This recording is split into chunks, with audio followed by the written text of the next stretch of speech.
Hello అండి, welcome back to N Bellary vlogs. ఈరోజు వ్లాగ్లో మనం చూడబోయే రెసిపీ ఎర్రపప్పు కొబ్బరి దోశలు. అవును, ఎర్రపప్పు ఇంకా కొబ్బరితో దోశలు ఎలా చేయాలో ఈరోజు మనం చూసేద్దాం. ముందుగా 1 కప్పు బియ్యం ఇంకా 1/2 కప్ ఎర్రపప్పు నానేసుకోవాలండి. ఒక 3 to 4 hours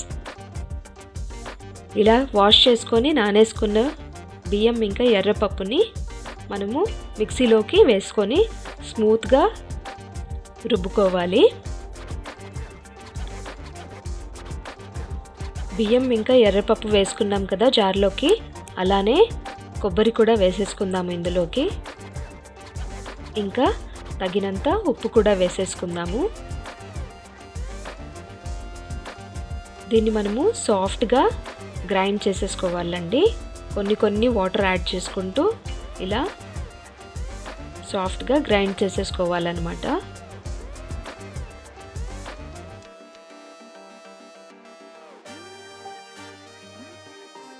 బ్యాటర్ చాలా స్మూత్గా ఉండాలండి, అప్పుడే బాగుంటాయి దోశలు.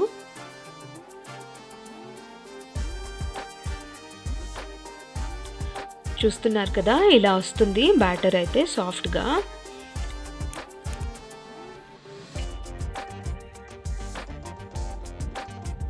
చాలా థిక్గా ఉంది కదా బ్యాటర్. సో ఇంత బ్యాటర్తో మనం చాలా దోశలు వేసుకోవచ్చు. సో నేను ఎంత కావాలో అంత దోశలకి బ్యాటర్ తీసుకొని మిగతాదంతా ఫ్రిడ్జ్లోకి పెట్టేసుకుంటున్నాను.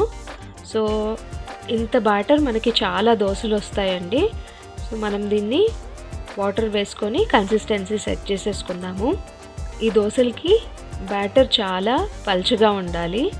వేరే దోశల కన్నా ఈ దోశలు చాలా టేస్టీగా ఉంటాయండి. కొబ్బరి ఉంటుంది కదా, సో ఆ కొబ్బరి పాల వల్ల చాలా టేస్ట్ వస్తుంది ఈ దోశలకి. బ్యాటర్ అయితే రెడీ అయిపోయింది కదా. సో ఇప్పుడు మనము చట్నీ కూడా చేసేసుకుందాము. ఒక జార్లోకి 1/2 కప్ కొబ్బరి తీసుకుంటున్నాను, పచ్చి కొబ్బరి.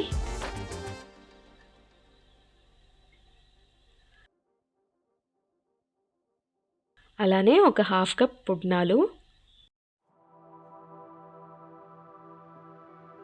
ఇంకా కొద్దిగా అల్లం వెల్లుల్లి ఇంకా చింతపండు అండి. అలానే టేస్ట్కి సరిపడా ఉప్పు,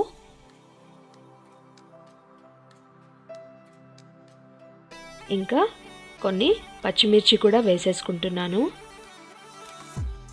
అలాగే ఇందులోకి కొద్దిగా వేయించుకున్న జీలకర్ర కూడా వేస్తున్నాను.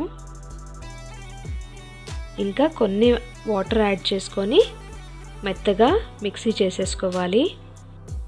సో ఇలా మొత్తం సాఫ్ట్గా మిక్సీ చేసేసుకోవాలండి.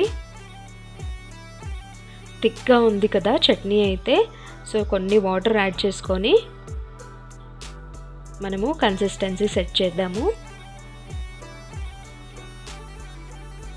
ఇప్పుడు ఒక ప్యాన్లోకి ఆయిల్ వేసుకొని అందులోకి కొన్ని ఆవాలు, కొన్ని జీలకర్ర, కొద్దిగా మినపప్పు,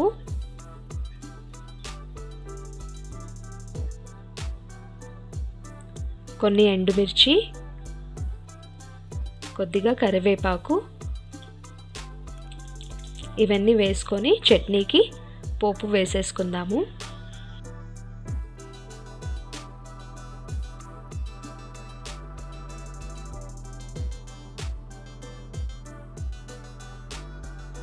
చట్నీ కూడా రెడీ అయిపోయింది కదా.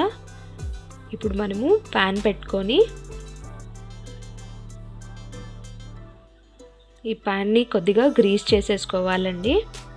ప్యాన్ వేడిగా ఉండాలి ఈ దోశలు వేసేటప్పుడు, ఇంకా బాగా గ్రీస్ చేసుకొని ఉండాలండి. అయితేనే దోశలు అవంతకవే వచ్చేస్తాయి అన్నమాట. ప్యాన్ హీట్ అయింది కదా, ఇప్పుడు దోశలు వేసేసుకుందాము. ఇలా స్పూన్తో బ్యాటర్ వేసేసుకోవాలండి మొత్తము. సో ఈ గ్యాప్స్ని ఫిల్ చేసేసుకుందాము కొద్దిగా. సో లో ఫ్లేమ్లో అలానే వదిలేసేయాలి కాసేపు, మనం ఏమీ డిస్టర్బ్ చేయకుండా. సో అదే వచ్చేస్తుందనమాట. ఇలా కొద్దిగా పైకి రేజ్ అయిన తర్వాత మనం కొద్దిగా ఇలా స్పూన్తో తీసేసుకోవచ్చు. మనకి కొద్దిగా క్రిస్పీ కావాలంటే క్రిస్పీగా చేసుకోవచ్చు, సాఫ్ట్గా కావాలంటే అలా కూడా చేసేసుకోవచ్చు సేమ్ అదే బ్యాటర్తోని.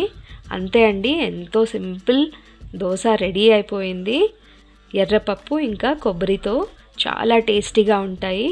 మీరు ఒక్కసారి ట్రై చేసి చూడండి, తప్పకుండా నచ్చుతుంది. మీకు కనుక ఈ వీడియో నచ్చినట్లయితే ప్లీజ్ లైక్, షేర్ ఇంకా సబ్స్క్రైబ్ చేసుకోవడం మర్చిపోకండి. Thank you.